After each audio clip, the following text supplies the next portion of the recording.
నమస్తే. ఇన్నాళ్ళు నన్ను సపోర్ట్ చేస్తూ, ఎంకరేజ్ చేస్తూ మీ ప్రేమని నాకు అందిస్తున్న ప్రతి ఒక్కరికి కృతజ్ఞతలు. అలాగే ఈ వీడియో కూడా ఖచ్చితంగా మీకు ఉపయోగపడుతుంది. లైక్, షేర్ అండ్ సబ్స్క్రైబ్ చేసి మీ సపోర్ట్‌ని నాకు అందించండి. అలాగే ఈ వీడియో పట్ల మీకున్న అభిప్రాయాన్ని కామెంట్ సెక్షన్‌లో కామెంట్ చేసి తెలియజేయండి. ఇప్పుడు వీడియోని చూద్దాం. నమస్తే. Welcome to our channel. నేను పద్మిని. ప్రస్తుతంతో పాటు ప్రముఖ ఆధ్యాత్మికవేత్త, వాస్తు జ్యోతిష పండితులు కేఎస్ఆర్ గారు ఉన్నారు. మాట్లాడదాం. సార్ నమస్తే నమస్తే సార్. అండి. సార్ జూలై మాసం ప్రారంభం కాబోతోంది. సో జూలై మాసం ప్రారంభంతోటే రకరకాల గ్రహరీత్యా కూడా మార్పులున్నాయి. శని వక్రగతి అనేది జరగబోతోంది. సుమారు 4.5 నెలల పాటు శని వక్రగతి ఉండబోతోంది. అలాగే బుధుడు కూడా మారబోతున్నారు. సో ఇట్లా మేజర్ గ్రహ మార్పు ఉంది కాబట్టి మరి జూలై మాసం ఎలా ఉండబోతోంది ద్వాదశ రాశుల వాళ్ళకి, ఎలాంటి జాగ్రత్తలు తీసుకోవాలి, వచ్చేటటువంటి మంచి ఫలితాలు ఏమిటి ఇత్యాది విషయాలన్నీ ఒక్కసారి మీ ప్రొడిక్షన్స్ ద్వారా తెలుసుకోవాలనుకుంటున్నానండి. చెప్తారా? తప్పకుండా. ఇక్కడ జూలైలోకి వచ్చేప్పటికి ఏంటంటే మనకి ముఖ్యంగా మనకి జూన్‌లోనే ఇంచుమించుగా జూలై దాకా ఆగక్కల్లా జూన్ 29కి వచ్చేప్పటికి జూన్ మ 29కే. హ్మ్. హ్మ్. బుధుడు రాశి మారుతాడు. బుధుడు మారుతున్నారు. బుధుడు మారుతాడు. ఓ అదే రోజు వక్రగతి కూడా శనిది. శనిది ఇంచుమించు 30వ 30 తారీఖు అదే వేసుకుంటాం. అదే ఒక రోజు అటు ఇటుగా అనుకోండి. పోనీ కొంతమంది లెక్కలు ఒక ప్రకారం, కొంతమంది లెక్కలు ఒక ప్రకారంగా ఏదైనా ఒక రోజు అటు ఇటుగా శని కూడా వక్రగతిలోకి రావటం అనేది ఉంటుంది. అయితే కొంతవరకు మనకేంటంటే అది అదృష్టమైన, దురదృష్టమైన ఏంటంటే శని వెనక రాశిలోకి వెళ్ళడు. చూపు మాత్రమేనా? అంటే నక్షత్రాల్లో దిగటం అనేది అయితే ఉంటుంది తప్ప ఉంది పూర్తిగా తప్ప. మళ్ళీ వేరే రాశిలోకి వెళ్ళడు. కొన్ని సార్లు వేరే రాశిలోకి కూడా అంటే కింద వెళ్ళిపోతారు. రాశిలోకి ఓ. వెళ్ళిపోవటం అనేది ఉంటుంది కానీ ఉమ్. ఇక్కడ మాత్రం ఎంత వక్రం ఉన్నా కూడా అదే రాశిలో ఉంటాడు. ఉమ్. సో పూర్వభద్ర నుంచి శతభిష నక్షత్రం వరకే దిగుతాడు. ఉమ్. సో ఇంకా అంతకు మించి మార్పు అయితే ఉండదు. ఉమ్. శని వరకు అది. తర్వాత ఇదే జూలైలో ఇంచుమించుగా రెండో వారానికి వచ్చేప్పటికి ఆల్మోస్ట్ ఆల్ మనకి కుజుడు మరి దీంట్లో వృషభంలోకి వచ్చేయటం. తర్వాత ఇదే కర్కాటకంలోకి మళ్ళీ రవి శుక్రుల యొక్క ప్రవేశం ఇవన్నీ ఉంటాయి. సో ఈ రకమైన ఏదైతే ఈ గ్రహస్థితి అనేది ఏదైతే ఉంటుందో అంటే రాసులతో పాటు ఇక్కడికి వచ్చేప్పటికి సామాజికంగా కూడా ఇబ్బంది ఏంటంటే కనుక యాక్చువల్గా ఇక్కడి నుంచి నెమ్మదిగా తొలి అడుగులు పడతాయి. ఏంటి ప్రభుత్వం ఎదుర్కొనే సమస్యలకి. ఇటు రాష్ట్రమా అండి, అదే కేంద్రం? రాష్ట్ర కేంద్రాల్లో రెండిట్లో కూడా ఒక తొలి బీజం అనేది పడుతుంది. అంటే భవిష్యత్తులో జరగబోయే కొన్ని ఏమంటారు వ్యతిరేక పరిణామాలకి స్టార్ట్ కాబోతుంది. స్టార్ట్గా ఒక అంకురార్పణ అనేది జరుగుతుంది.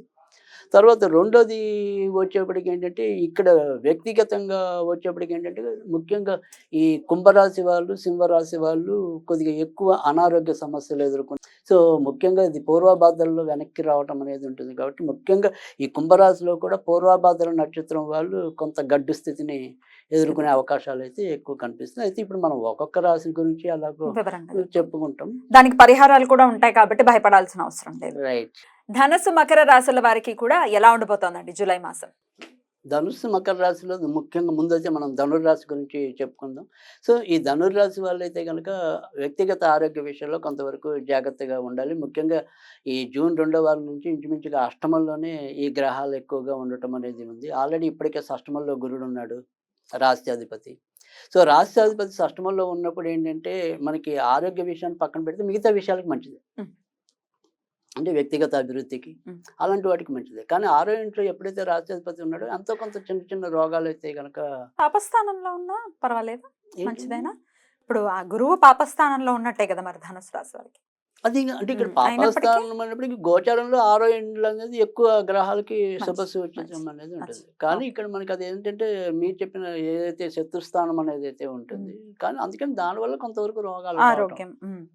సో అది రావటం మరి గురుడు ఎప్పుడైనా సరే శుక్రుడు రాశిలో చంద్రుడు ఉన్నా కూడా ఈ డయాబెటీస్ అనేది కంట్రోల్ ఉండదు. ఓకే. సో నిన్న 120 ఉందంటే ఇవాళ 220 వెళ్ళే ఆశ్చర్యపోకల్లా. అంత సో ఫ్లక్చుయేషన్స్. అంత అలా ఉంటుంది. సో ఏది మానాలో ఏది తిరగాలో వీళ్ళకి అర్థం కాదు కదా మధుమేహగ్రస్తులకి. సో అలా కొద్దిగా సంయమనం లేకుండా ఏడిపించే రోగం ఏంటంటే వీళ్ళకి ఇదే డయాబెటీస్. డయాబెటీస్. సో అది ఎక్కువ వీళ్ళని బాధ పెట్టడం అనేది ఉంటుంది. కానీ మిగతా అన్ని విషయాల్లో కూడా మనకి ఏదైనా సరే కొత్త అవకాశాలు పొందటం, తర్వాత మరి ఏదైనా సరే విశ్రాంతి లేని తల్లులకి విశ్రాంతి లభించడం అనేది కూడా ఉంటుంది.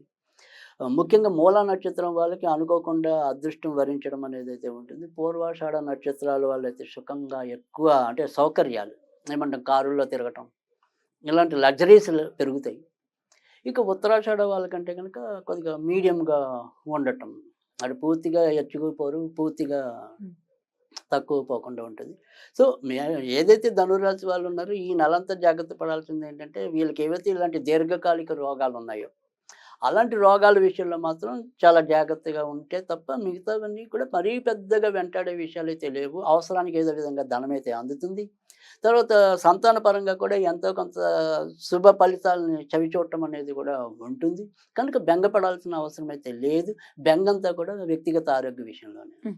సో, ఆ రకంగా జాగ్రత్తలు తీసుకున్నట్టయితే కనుక తప్పకుండా వీళ్ళకి అంత మంచి జరుగుతుంది. సాధ్యమైనంత వరకు అవకాశం ఉంటే గనక బుధవారాల పూట విష్ణు సహస్రనామ పారాయణ చదవండి.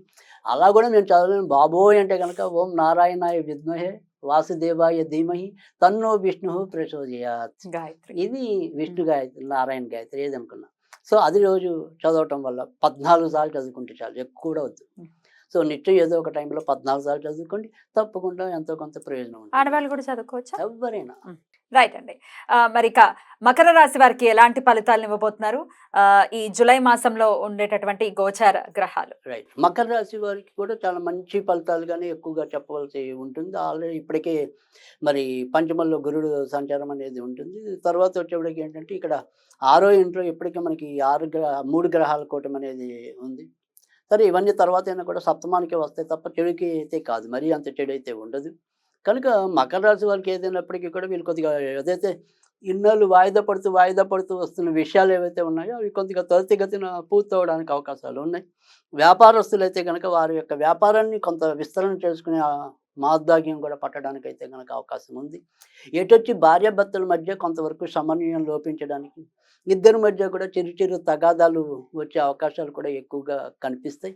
ఇక ఇదే మకర రాశి వారయ్యండి కనుక వాళ్ళ అమ్మ, నాన్న గారి ఆరోగ్య విషయాల్లో మాత్రం కొంతవరకు జాగ్రత్తగా ఉండవలసిన పరిస్థితి అయితే ముఖ్యంగా జూలై 15వ తారీఖు తర్వాత నుంచి ఎక్కువగా ఉండటం అనేది ఉంది.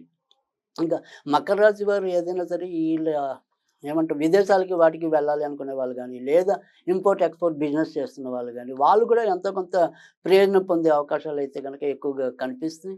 ఈ మకర రాశి వాళ్ళంతా కూడా ఈ నెలంతా కూడా వీరు కూడా సాధ్యమైనంత వరకు కూడా దుర్గాదేవిని ఎక్కువ పూజిస్తే కనుక మరిన్ని మంచి ఫలితాలు పొందే అవకాశాలు కూడా ఉంటాయి. పొందే అవకాశాలు అయితే కనుక ఎక్కువగా కనిపిస్తున్నాయి. ఈ మకర రాశి వాళ్ళంతా కూడా ఈ నెలంతా కూడా వీరు కూడా సాధ్యమైనంత వరకు కూడా దుర్గాదేవిని ఎక్కువ పూజిస్తే కనుక మరిన్ని మంచి ఫలితాలు పొందే అవకాశాలు కూడా ఉంటాయండి. రైట్ అండి. అద్భుతంగా వివరించారు. ఇరు రాశుల వారు కూడా చెప్పినటువంటి పరిహారాలను పాటించుకుంటూ ఈ మాసం అంతా వీళ్ళకి చాలా అద్భుతంగా గడవాలని మనస్ఫూర్తిగా కోరుకుంటూ ఇక నెక్స్ట్ ఎపిసోడ్ లో కుంభమీన రాశుల గురించి మాట్లాడుకుందాం. నమస్కారం అండి.